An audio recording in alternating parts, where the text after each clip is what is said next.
Okay. Good afternoon, everyone. Welcome to the March meeting of the Tecumseh Committee of Adjustment.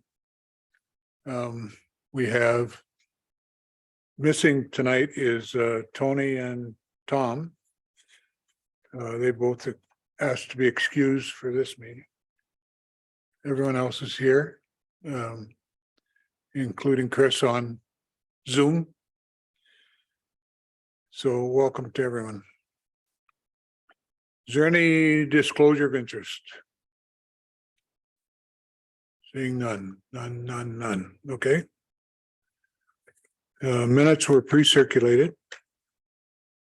Motion on the last meeting's minutes. Lori and what's his name over there? Doug. My memory is going too. All in favor? Opposed? Carried. Okay. So the first item this evening is for application for consent. 125 Shane Street. Yeah. James, are you with us? James Goslin? Yes, sir. I'm here. Okay, you can show us your camera now. There you go. Welcome. Thank you. Application for consent B0423, Michael and Rosalie Gosling, 125 Shane Street. The purpose of the application is to sever a vacant parcel of land having a frontage of 15.2 meters, 50 feet, a depth of 51.8 meters, 170 feet, and a total lot area of 789.5 square meters, 8,498.5 square feet, as outlined in red on the attached sketch.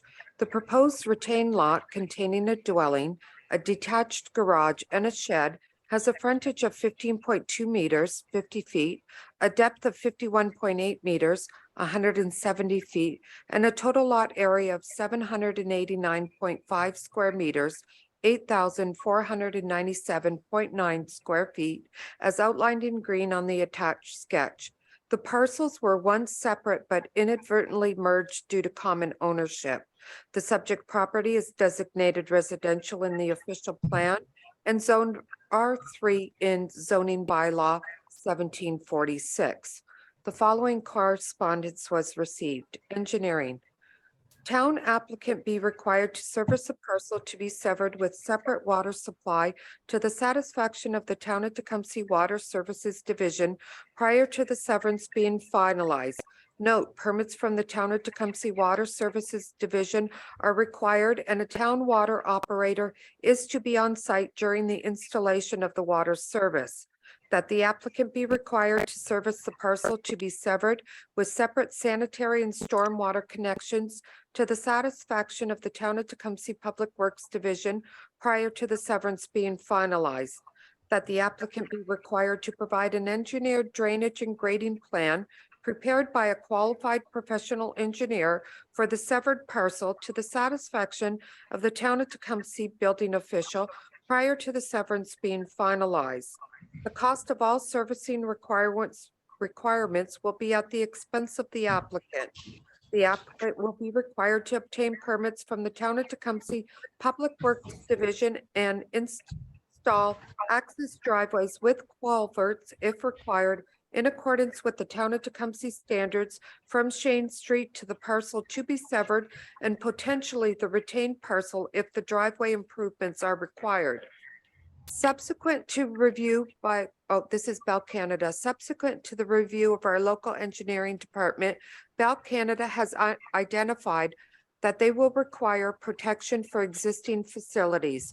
On the attached sketch, the yellow outline indicates the approximate location of active critical infrastructure located on the property known as 125 Shane Street.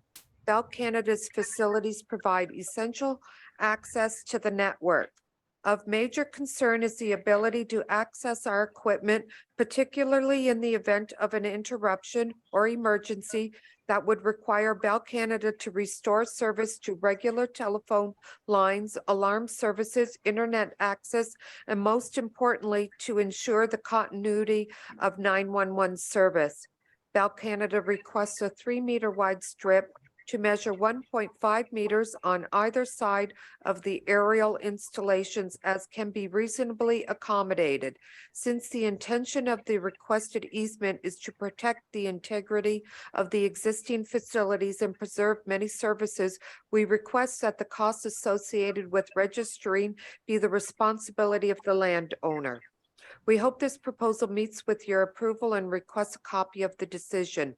Should our request receive approval, we look forward to the owner's solicitor contacting us with a draft reference plan and accompanying draft easement documents for our approval prior to registration, along with an acknowledgement and direction for our execution. Erica's comments. The above noted lands are subject to our development, interface and wetlands and alterations to shorelines and watercourse regulations under the Conservation Authorities Act. The parcel falls within the regulated area of Lake St. Clair. The property owner will be required to obtain permits from ERCA prior to any construction or site alteration, which is affected by Section 28 of the Conservation Authorities Act. We note that the low-lying nature of the roadway in this area may result in excess water over the road in a flood event. ERCA advises that the town of Tecumseh and the municipal emergency services, fire and police confirm that they have the ability to access this parcel in order to fulfill the roles and responsibilities of first responders during times of flooding and in order to fulfill the municipality's responsibilities under the provincial policy statement. The proposed developments will also be required to meet the minimum required flood-proofing elevation requirement.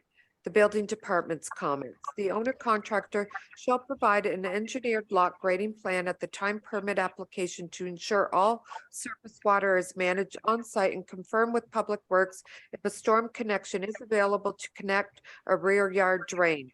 Owner to confirm no services cross proposed lot lines and obtain a permit from Public Works Department for any works in the right of way for future servicing of the proposed lot where required. Any proposed construction shall meet the requirements of the Ontario Building Code. Existing and new construction shall meet spatial separation requirements of the Ontario Building Code for maximum unprotected openings in the side yards. It is recommended that the owner work with a qualified home designer with BCIN number to ensure that these openings will meet the requirements of the OBC for new and existing dwellings. No comments from fire and no concerns from Essex Power. Okay, thank you, Donna. James is there. I see him. At this point, I usually ask the proponent if they have anything they wanted to tell the committee about that we don't know about from the application itself. If you have anything to add, now is your chance.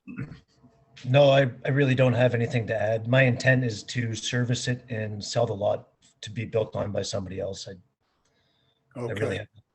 all right. Does the committee have any questions of Mr. Goslin?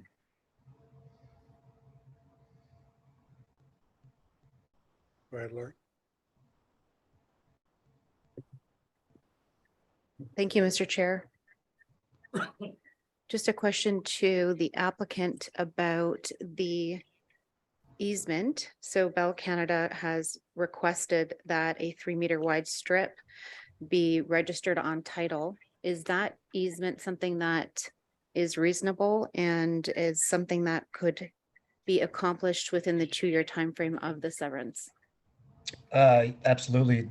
I don't see why it would be an issue, but how would they get it from the rest of the people is my question. I mean, all the other lots, do they have a 3-meter easement along the back of the fence as well, or?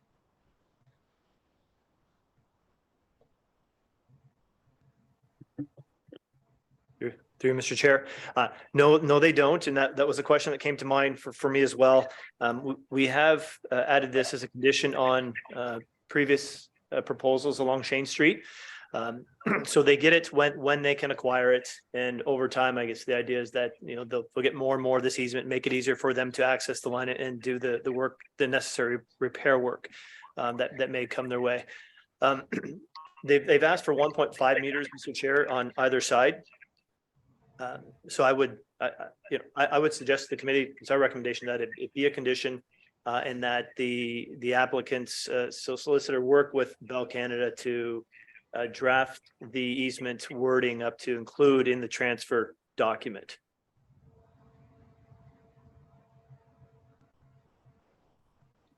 You good? You have another question? Okay, go ahead. Thank you, Mr. Chair. Once more, a question to administration, not related to the easement, but rather, are there any other minor variance requirements as a result of the severance? In other words, is it a straight severance or are any minor variances required for the severed lot? Through you, Mr. Chair, no, we should have included some of the yard dimensions, but it complies with all the yard dimensions of the R3 zone. So there aren't any other variances necessary for this. Good. Go ahead. Thank you. Okay, and lastly, just as I guess a precaution, it looks as if this severance, this is to the applicant, Mr. Goslin. It looks as if this application at one point, or rather these lots at one point were severed. So just as a point of caution to ensure that they, after all the hard work that you accomplish over the next 2 years to complete the conditions, that they not merge on title. So you can keep them as separate lots. Thank you. In other words, keep them under separate ownership, even if it's just an initial in the name or something, I think. Well, my father passed last week, so I don't think that'll be a problem. Okay. Okay. Any other questions? A motion then? Doug? Oh, Lori? Thank you, Mr. Chair. In the case of application to sever at 125 Shane Street, I would move to approve the consent to sever in that the application meets the intent of the official plan zoning bylaw, and would also propose that the list of recommended conditions also be applied as per the staff report. Okay, seconder, Doug? Any question on the motion? All in favor? Unanimous. Thank you. You're good. Thank you, sir. Thank you, council. All right. Second one. Oh, hang on. Somebody's in the on the call for this one? Yeah, that would be me, Joel Fillion. Okay, good. Thank you. Go ahead.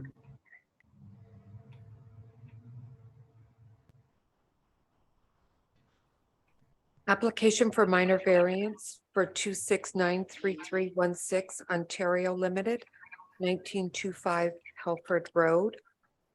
The purpose of the application is to request relief from subsection 14.18 of zoning bylaw 85-18, which establishes a minimum front yard depth of 12 meters, 39.4 feet. The applicant is proposing to install a 12.4 square meter, 133 square foot generator within the front yard, 7 meters, 23 feet from the front lot line as depicted in the sketch in the attached notice. The property is designated business park in the official plan and zoned M1 in zoning bylaw 85-18. The following correspondence was received. Engineering, town engineering has no comments regarding the requested minor variance. IRCA, the site is not located within a regulated area under the jurisdiction of IRCA. Therefore, a permit is not required from IRCA as it relates to section 28 of the Conservation Authorities Act. Buildings comments, no permit is required if the generator does not have occupied space for maintenance. Fire services, no comment, and no concerns from Essex Power. That's it. Okay. And as is our practice, Mr. Filion, if you have anything you wanted to add, comments for the committee to consider? No, it just makes the most sense for us to have it in that location because there is a transfer switch right in that general area, so we don't have to tear up, put it all the way around the building type of thing into our main yard. Parking would be an issue if we had to put it in our main yard as well. So, at this point, that's about it. All I have to add. Okay, thank you very much. Committee have any questions? Paul? Through you, Mr. Chair, just want to understand the use of the generator, if it's just for emergency backup or if it's going to be used on a daily basis. No, it is strictly emergency backup. As you are well aware, in our area, the power seems to go out more often than probably should.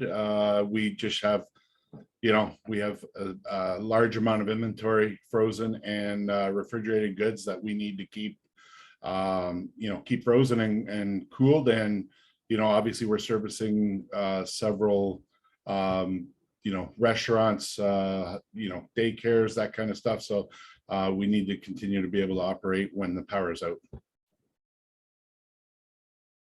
Okay. Anybody? Doug? Through you, Mr. Chair, to the applicant. Is this a natural gas power generator or diesel? It is a diesel powered generator. Okay, thank you. Anybody else? Okay. You ready for the motion?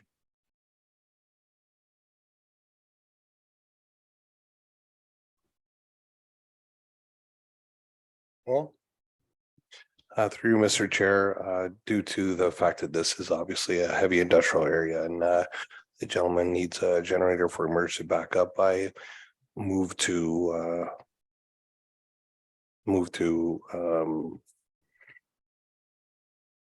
make a motion to approve application A0523. Okay. Seconder? Chris? Yeah, I'll second that. Seconder, okay. All in favor? Carried unanimous. Okay. Thank you very much. Thank you, Council. Okay. I got a promotion. Okay, next is Morrow Drive, 1600 Morrow Estates. Is somebody with us for that application? I am. Name is Rui Matos. I represent the property owner there. Okay, you can turn your camera on if you have it. Trying to do that, sorry.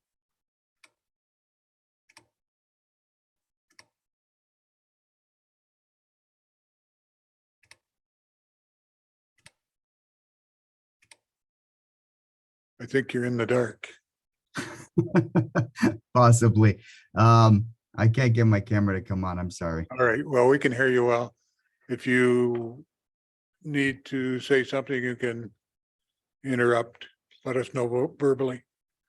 Go I ahead. have Don. a raised hand thing here. I think that might work. Maybe not. Application for minor variance A0623, 1600 Morrow Estates, 1600 Morrow Drive. The purpose of the application is to request relief from the following subsections of zoning bylaw 85-18. Subsection 5.37E establishes that a maximum of 2 driveways is permitted, and subsection 14.1.16 establishes that no parking other than a maximum of 6 visitors parking spaces shall be permitted in the front yard. As a result of the construction of an additional warehousing, the applicant is proposing 18 parking spaces to be located in the front yard. The applicant is also seeking relief to permit 5 driveway accesses as a result of the acquisition of 1600 Morrow Drive and its merging with 1650 Morrow Drive and 5295 Burke Street to form one lot. The property is designated business park in the official plan and zoned industrial M1 in zoning bylaw 85-18. After a further review of the site plan, it was noted that only 7 parking spaces are located in the front yard. Therefore, the relief requested above is to be amended. The following correspondence was received. Engineering. Town engineering has no comments regarding the requested minor variances. Public Works and Engineering Services is presently working with the owner and its consultants regarding site servicing and stormwater management as part of the site plan control process in relation to the construction of the proposed building addition at this address. IRCA's comment. This site is not located within a regulated area that is under the jurisdiction of IRCA. As a result, a permit is not required under Section 28 of the Conservation Authorities Act. Building Department. Ensure all fire access routes and fire department connections where required remain unobstructed. Fire Services, no comment. Essex Power, no concerns. That's it, Mr. Chair.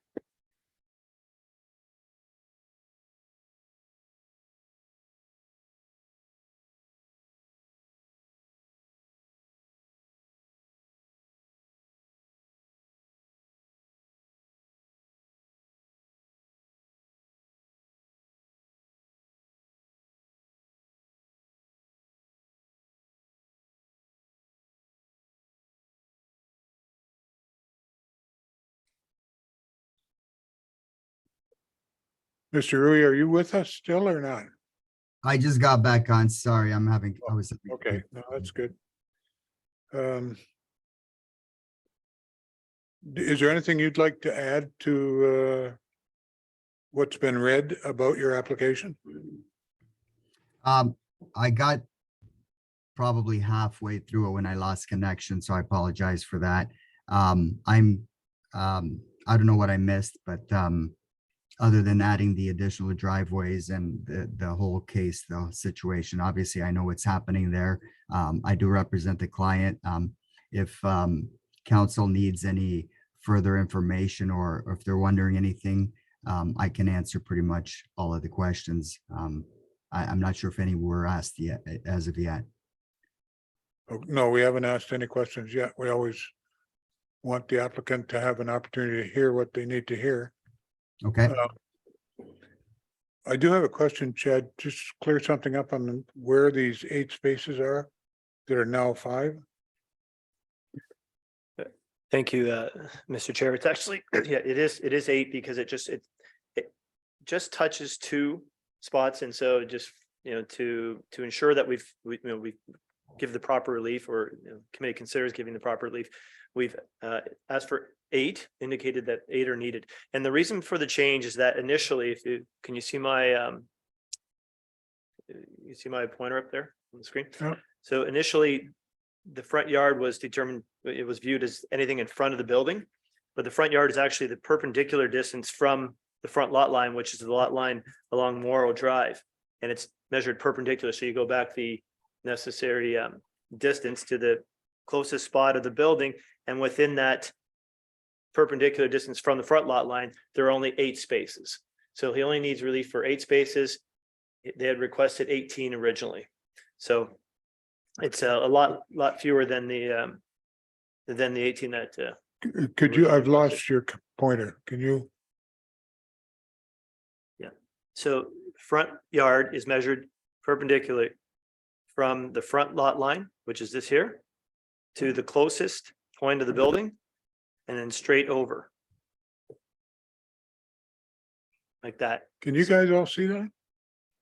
I can't see the pointer. Sorry, yeah, it's, you know what, Mr. Chair, let me see if the aerial photo provides a better, Oh, wait, maybe now I can see it better. oh. Just bear with me, I'm going to have to zoom out and get down to Old Castle.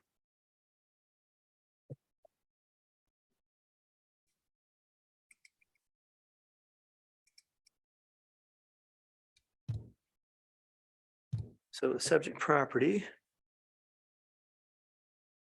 is right here. Section of Morrow and Burke. The front yard, so the addition, if you can picture, is here, is being proposed here to the west of the building. And you can see my cursor now, Mr. Chair? Yep. Okay.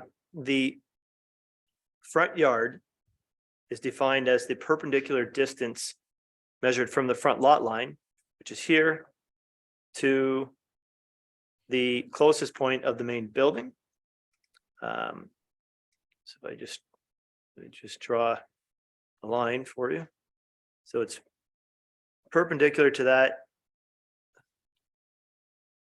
that point there, and then goes straight across. So it's perpendicular. It's not in front of the building, the entire front. So that is considered to be the front yard. And within that area, there are only 8 spots affected, 8 new spots. Okay. Okay. I'm going to go back to So- the, So you're working on the assumption that it's one, the right angle piece, the whole L-shaped piece is one property. that's correct, because of the purchase of, there's Yep. this whole piece here is Okay, the subject property. And okay. Any questions from committee? Now that we know where the parking spaces are. Doug? Through you, Mr. Chair, the Circle 5 to administration, the Circle 5 entrances, are they all existing? They're there now, or does any have to be added? Through Mr. Chair, those are all existing access drives. Okay, any other questions? Chris, no? Okay. Lori? Thank you, Mr. Chair. So further to Member Petrie's comment, so there are no new driveways being proposed. Correct. Okay, so further to your statement to administration, Mr. Jeffrey, about the parking regulation. So in reviewing the staff report, it did help educate me on, I guess, the intent of that regulation, that no parking should be allowed for within that front yard or the required front yard due to sufficient area for landscaping as well as on-site septic. However, it's been stated that the town has begun to introduce sanitary sewers within the industrial area. I think a question I would like to pose to administration is this an instance where we may require an amendment to the zoning bylaw for, I guess we'll call it a housekeeping amendment, or is this regulation now considered redundant in that septic systems may not be the way of the future within Old Castle? Through you, Mr. Chair, that's a good question, and it's something that is going to be addressed through the town's new zoning bylaw, which is being prepared over the course of the next year. There are still areas of Old Castle that are served with septic systems. So the town is undertaking a program to install sanitary services throughout the entirety of Old Castle, but that's going to be done over a 10, 15, 20-year period, depending on the area. So there will be a change proposed to that provision for that very reason, because we will not require septic systems in the front yard any longer.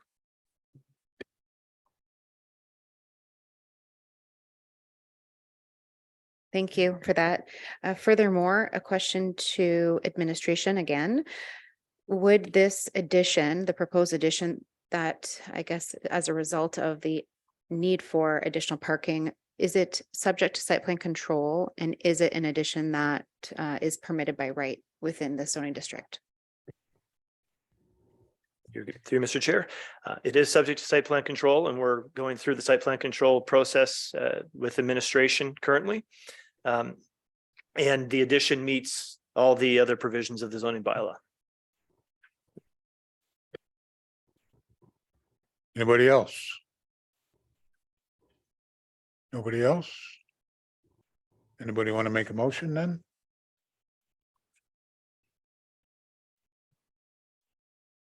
Doug?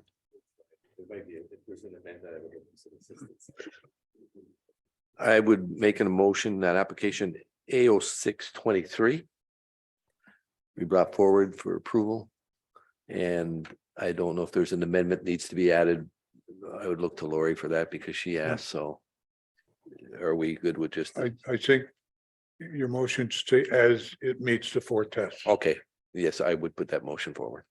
And Chad may have an opinion. Sorry, Mr. Chair, and I would suggest as just as an amendment that the number of spaces that relief is being granted for be changed from 18 to 8. Right. Okay. Okay. Okay. I'm okay. Support by Lori. Okay. Discussion on the motion? On the motion, yes, correct. Just to clarify then, because the proposed use is subject to site plan control, it's not necessary to add any additional conditions such as stormwater management, for example.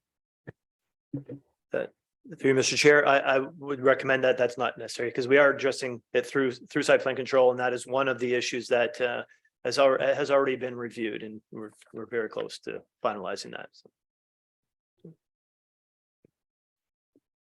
Chris, no? Okay. On the motion then, all in favor? Unanimous. Thank you. Thank you, Mr. Reeves. Thank you very much. Mr. Matos. Thank you. Okay. And finally, last but not least, 1206-086 Riverside Drive.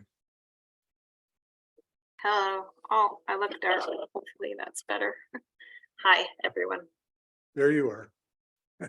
Welcome. Thank you. Application for minor variance AO 723 Lucy Lucia 12086 Riverside Drive. The purpose of the application is to seek relief from subsection 5.251 BI of zoning bylaw 1746, which establishes that where lots abut Lake St. Clair, only a garage may be built in the front yard, provided it is not built closer to the front lot line than the minimum distance required by the bylaw for the main building, which is 7.6 meters, 24.9 feet for the subject lot.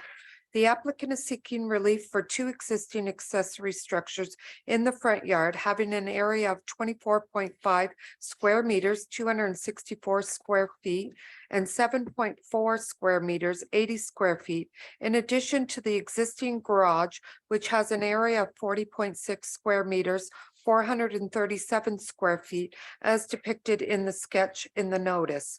The property is designated residential in the official plan and zoned R1 in zoning bylaw 1746. The following correspondence was received. Engineering.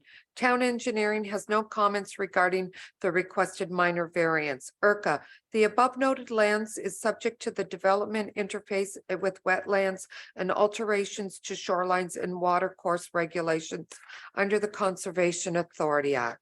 The parcel falls within the regulated area of Lake St. Clair. The property owner will be required to obtain a permit or clearance from IRCA prior to any construction or alteration on the site affected by Section 28 of the Conservation Authorities Act. It is noted that IRCA permit 786-21 was issued for the construction of the detached structure shed. The building department. The shed was built without a permit being issued. The penalty for building without a permit is double the fees for the structure. The owner shall provide drawings to scale with all pertinent information to issue a permit, which includes the following: footings, foundation layout with dimensions to property lines and structures on site, elevation of all four sides of the building, including all openings, framing details of construction, which will include structural wall and roofing information, provide any stamped engineered truss and LVL packages for review, ensure all applicable law has been met in application, including IRCA, ensure all OBC requirements are met on permit drawings. Construction is subject to field inspections to ensure compliance. Fire services, no comment, and no concerns from Essex Power. Thank you, Donna. Does the proponent have anything they would like to add for the committee's edification? I just thought I was doing everything right. I contacted the town and I contacted IRCA, and I believe I do have an IRCA permit, and just ask if I could go ahead with that. And that's all. Okay.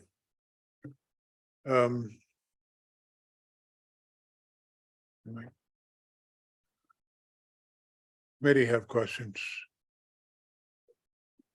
Is this a case of asking for forgiveness rather than permission? Mr. Chair, in some respects it is, but my understanding is that the applicant was under the impression that the IRCA permit was the permit that allowed for the construction of the shed. So I think it was a honest mistake, and it was brought to the town's attention after the fact. Thank you. My question through you, Mr. Chair, to administration, is there any, I guess, neighbors or that has objections to the structure that brought forward that made us aware of it? Again, through you, Mr. Chair, we have received no correspondence from neighboring property owners. Okay. Anybody else?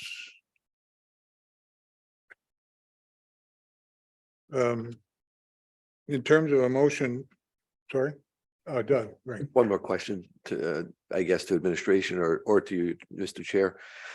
Is this being brought forward because it was built with without a permit, or is it because it's the lot coverage exceeds, or both? Mr. Chair, this is being brought forward because there are two additional structures in the front yard.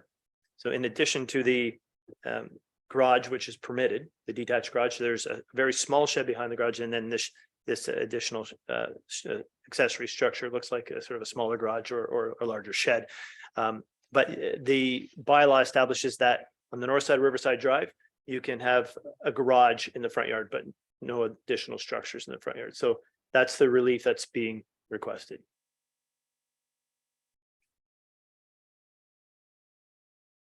Nothing. In terms of a motion, if we were to decide to make one here, do you want I through VII included? It's in the report as recommended conditions, or does just getting the permit cover that? Mr. Chair, the permit covers those. What the condition that we are asking the committee to add to any favorable decision is that a building permit be obtained for the larger of the two sheds. So those, Okay. if that's attached as a condition, they will come in and get the permit. Then the building department will look after these Yeah, being that's correct. applied. Okay. Lori? Thank you, Mr. Chair, to administration. So not only the recommended condition being that a building permit be obtained, but also that the fees and penalties associated with such building permits also be applied, correct? That's correct. Yeah. So does somebody want to incorporate that in a motion?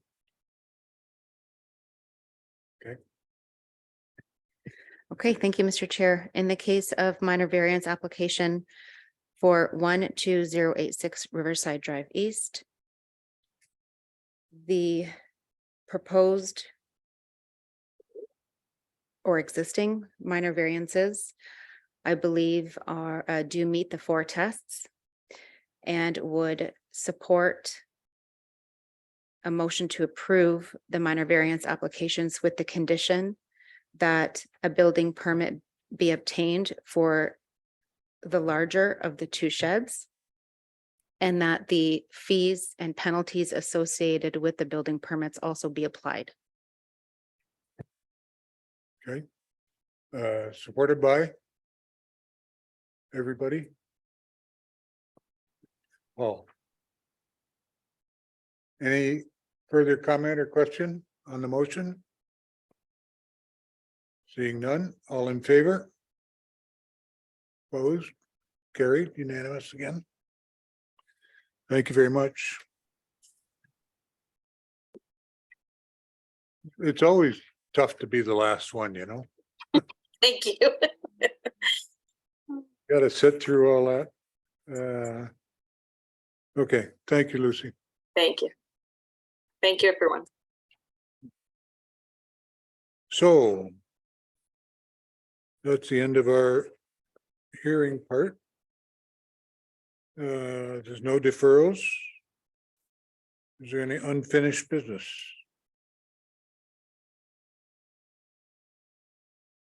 Members, have you registered for the OACA or not? You have? You have Lori. Yeah, You you have? have Lori. Do you want to? Okay. Chris is there. Chris, have you? I have not. Do you want to? I haven't put that much thought into it. Okay. You're on the website and you can talk Yeah. to Don about the benefits of it if you want. Will do. Okay. So then the second part of my question is their conference is the beginning of June. Somewhere around the 6th, 7th, 8th, something like that, I think. Sunday, Monday, Tuesday. And Wednesday morning is the wrap up session. We have some budget for it. Do we know how many it would support going full bore? And then we can talk about how we would adjust it. It of course depends on the total cost. I haven't gone through all the expenses, but it would cover a significant number of the committee members attending. If they want to go, Yeah. okay. So can we do a straw poll about who would like to go? Is this something that if you wanted to delay to another year, would be fine? It, as a new member, Doug, I would suggest that you go. Okay. That'd be if you're free to go. The topics are about things that are current in the planning field. As it relates to severances and approvals for minor variances. So I mean, I didn't go last year because I'd been forever and I didn't know I was going to be back on the committee. So I didn't go. That was my excuse. I'm going this year if I can. Okay.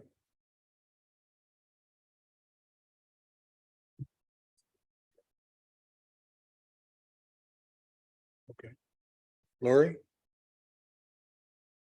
You're working for a living. I do. I am going to make a consideration based on my schedule and inform administration. Okay. Chris, are you interested? Give you the same spiel I gave Doug. Yeah, no, I'm 100%. I would love to learn, but I need to just similar to what Lori said, I got to take into consideration my career. I may actually be overseas that week, so I got to double check that. All right. So it takes a while to get the applications in and all that stuff. I don't know if you're not a member, can you go? It's a different You fee. can still go, but there's an additional fee, so you might as well register as a member.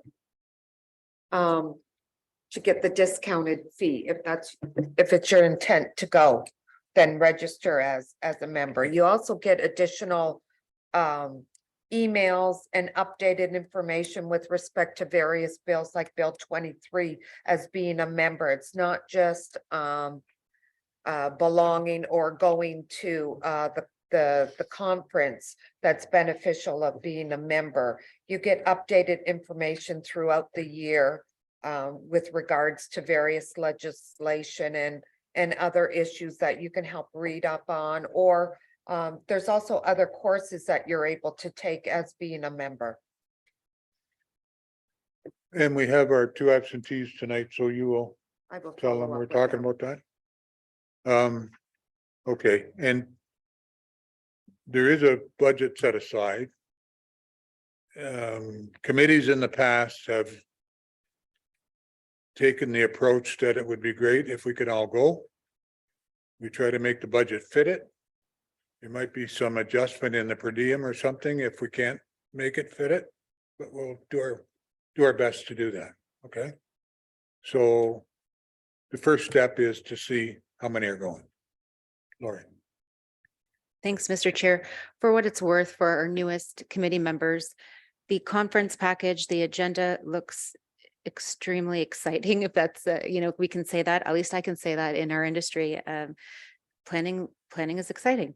There's a lot of great topics, technical in nature, but also policy, and would be, I think, a great foundation for your years ahead on this committee. That was our commercial moment. That's a good one. That's a good one. Well, maybe you get a cut on your membership or something.